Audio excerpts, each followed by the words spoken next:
আজকে স্ম্যাকডাউন শুরু হয় আমাদের জন সিনাকে দিয়ে। জন সিনা আজকে স্ম্যাকডাউন কিক অফ করে, আর শিকাগোর ক্রাউড কিরমভাবে রিয়াক্ট করে সেটাও দেখার বিষয় ছিল, কারণ শিকাগো হচ্ছে সিএম পাঙ্কের হোম টাউন, আর এখানে সিএম পাঙ্কের সব অন্ধভক্তরা থাকে। আর যেহেতু সিএম পাঙ্কের রাইভাল যত আছে তাদেরকে এখানে বু করা হয়, আর এরকম বাজে রিয়াকশনও দেওয়া হয়।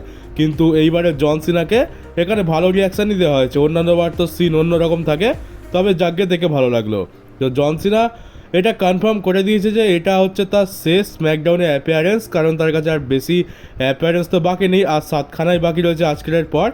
আর এটাই হচ্ছে শেষবার আমরা তাকে স্ম্যাকডাউনে দেখতে পাচ্ছি। তো সেই জন্য জন সিনাকে আজকে আমরা একটু ইমোশনালভাবেও দেখতে পাই। আর এবার জন সিনাকে ইন্টারাপ্ট করে স্যামি জেন। আর আমি আগের দিন বলেছিলাম যে স্যামি জেনকে ইউএস টাইটেল দেওয়াটা অনেক বড় ভুল হয়ে গেছে, তখন তো অনেকে অনেক কথা বলেছিল, কিন্তু আজকে তো প্রমাণ পেয়ে গেল। আজকের ক্রাউড প্রায় 16,000-এর বেশি ক্রাউড ছিল, সবাই মিলে স্যামি জেনকে খুব জোরদার বু করে, মানে কেউই খুশি নয়। যে উসো তো শুধুমাত্র সোশ্যাল মিডিয়াতে হেট পেত, এরিনাতে সাপোর্ট পেত। স্যামি জেন তো এরিনাতেও গাল খাচ্ছে, সোশ্যাল মিডিয়াতেও গাল খাচ্ছে। তো বুঝতেই পারছো কত বড় ভুল ডিসিশন ছিল এটা। উল্টে স্যামি জেন আগে একজন ফেস হিসাবে ভালো রিয়াকশান পেত, যদিও বা আন্ডারডগ ছিল, তাকে সব জায়গায় আন্ডারডগ হিসাবে বুক করা হতো, তাও ফ্যান্সরা তাকে সাপোর্ট করে দিত। কিন্তু এখন তো সেটাও বন্ধ হয়ে গেছে, উল্টে তাকে এখন হিলের থেকেও খারাপ রিয়াকশন দেওয়া হচ্ছে। আর আমি এই জন্যই বলেছিলাম যে সোলো সিকোবাকে হারানো এই সময় একদমই উচিত হয়নি। সোলোর জন্য তো খারাপ হলোই হলো, উল্টে স্যামিজেনও গেল। এবার স্যামিজেন এখানে বলছে যে সে জন সিনার সাথে ম্যাচ করতে চায়, এটা স্ম্যাকডাউনে তার শেষ অ্যাপিয়ারেন্স, তাই এখানে সে একটা ওপেন চ্যালেঞ্জ দেয় জন সিনাকে যে তোমাকে আমি ইউএস টাইটেলের জন্য অপরচুনিটি দিচ্ছি। আর ম্যাচটা তখনই শুরু হয়ে যায়।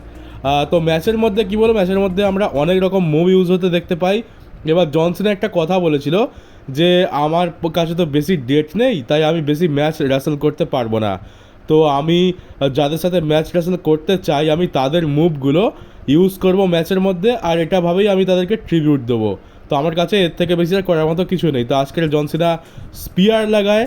এবার স্পিয়ারে গোল্ডবার্গেরও রেফারেন্স আছে, রোমানেরও রেফারেন্স আছে, হয়তো সে রোমানের সাথে ম্যাচ করতে চেয়েছিল। তারপরে আমরা কার্ট অ্যাঙ্গেলের অ্যাঙ্কেল লক দেখতে পাই, তো কার্ট অ্যাঙ্গেলের সাথে তো সে ম্যাচ লড়তেই চাইছে। আবার জন সিনার থেকে আমরা সিএম পাঙ্কের জিটিএস দেখতে পাই, আর এমনকি সে র্যান্ডি অর্টনের আরকেও লাগানোরও চেষ্টা করে, কিন্তু আরকেওটা ঠিকঠাক মানে সে লাগাতে পারে না, মানে স্যামি জেন কাউন্টার করে দেয়।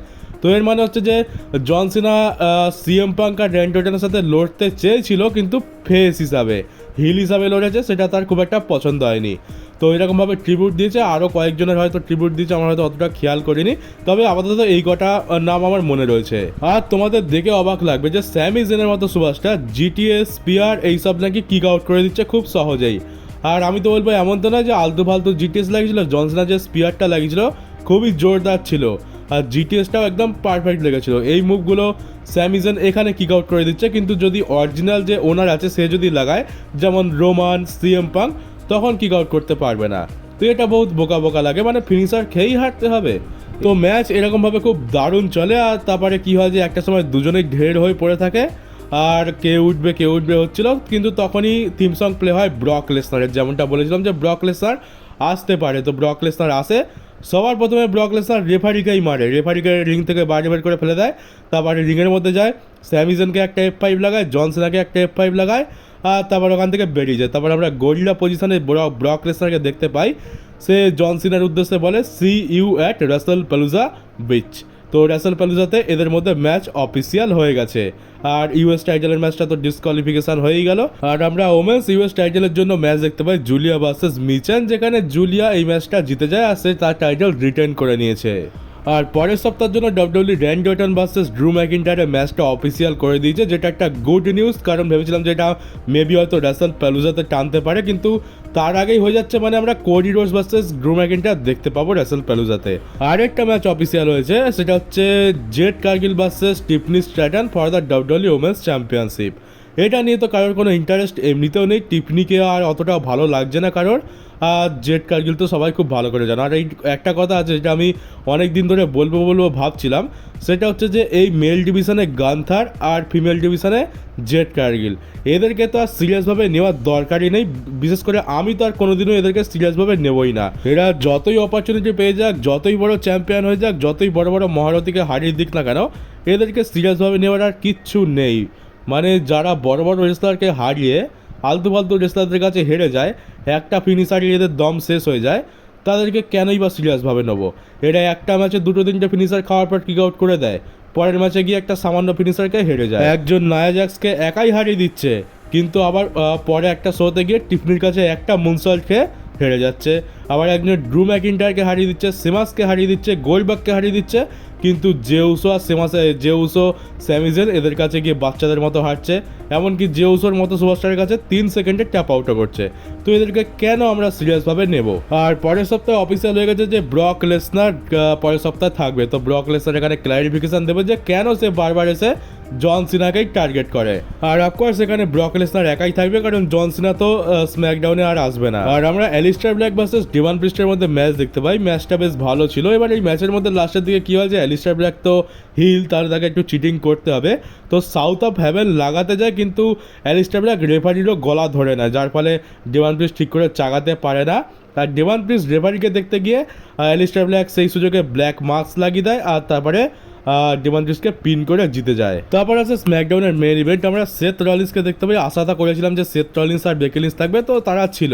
সেথ রলিন্সের এন্ট্রান্স দেখতে পাই, মানে এন্ট্রান্স তো কী বলবে, ও সে তো ক্রাউডের ভেতরেই দাঁড়িয়ে ছিল, থিম সং প্লে হচ্ছিল, কিন্তু সে ওই জেউসের মতো একদম দর্শকদের মধ্যে এক্সিট পয়েন্টে দাঁড়িয়ে ছিল। তারপর আছে বেকি লিঞ্চ। বেকি লিঞ্চ এখানে আসার পরে আমরা সবাই দেখতে পাই যে সবাই এজেলি চ্যান্ট করছিল।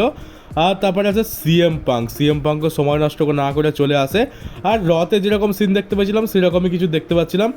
বেকি লিঞ্চ এখানে চড়া হচ্ছে সিএম পাঙ্কের ওপর, কিন্তু সিএম পাঙ্ক তো কিছু করতে পারবে না, কারণ সে তো র্যান্ডি অর্টন নয় যে মেরে দিয়ে চলে যাবে। এবার সিএম পাঙ্ক রিং থেকে বেরিয়ে যায় আর বলে যে একটা জিনিস সকলেই জানে যে সিএম পাঙ্ক কখনো মেয়েদের ওপরে হাত ওঠায় না, কিন্তু আমি একজনকে জানি যে এই কাজটা করতে পারে। তো বুঝেই গেছিলাম যে কি হবে।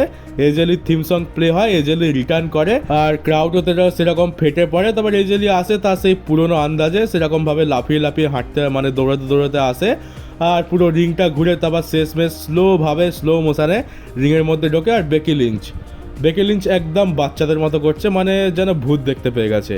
এবারে এজেলি তার উপর অ্যাটাক করে দেয়, আর তার চুলের মুঠি ধরে একটা চাপড়ও মারে, আর এমন করছে যেন এজেলি একটা বড়সড় কোনো ফিনিশার লাগিয়ে দিয়েছে। বেকি লিঞ্চ এখানে অ্যাক্টিং খুবই জোরদার করে, আর সেটাকে ভালো মতো সেলও করে। আর তারপরে দেখে যাই যে সেথ রলিন্স চলে আসে, আর বেকি লিঞ্চও আসে, দুজনে মিয়া বিবি মার খেয়ে খুব মানে যাও করে র্যাম্পের কাছে গিয়ে স্টিয়ারিং করে, আর তারপর এরিনা থেকে লিপ করে যায়।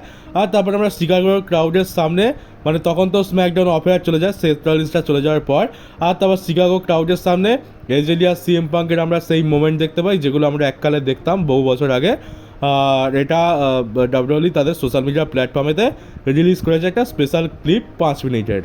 আর আজকের প্রথমবার ফিল করলাম যে 2 ঘন্টা কম পড়েছে, কারণ প্রথম 1 ঘন্টা তো Sami Zayn, John Cena, Brock লেসনারের অ্যাটাক, স্যামি জেনের ম্যাচ ওতেই চলে গেছিলো। আর তারপরের 1 ঘন্টায় আমরা Aleister Black versus Devon Priest, Julia versus Mitchell আর এজেলির রিটার্নের সেগমেন্টটা আমরা দেখতে পাই।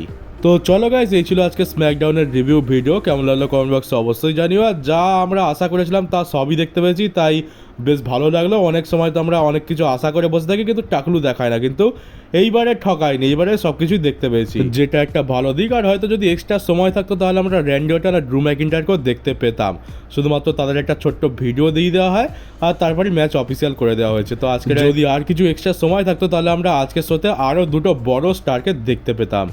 তো যাই হোক, চলো, নতুন হয়ে থাকলে চ্যানেলটাকে সাবস্ক্রাইব করে নোটিফিকেশন বেলটাকে অবশ্যই অন করে দিও, পারলে ভিডিওটাকে শেয়ারও করে দিও। আর চলো, দেখা হচ্ছে ডাব্লিউডব্লিউইর নতুন একটা নিউজ ভিডিওতে।